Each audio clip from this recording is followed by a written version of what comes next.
Bir keder gözlerimde yaş oldun, yetti bundan fazlası ölüm. Gelme artık gecelerime, o günlerden bir rüzgar eser. Ümitlerin seni terk eder, senden o bakışları gizler.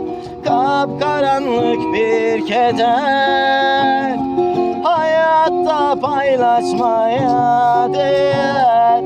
Bildiğin bir sır varsa eğer, haykırıp dağlara taşlara anlatmalıymış meğer. O günlerden bir rüzgar eser, ümitlerin seni terk eder. Senden o bakışları gizler, kapkaranlık bir keder.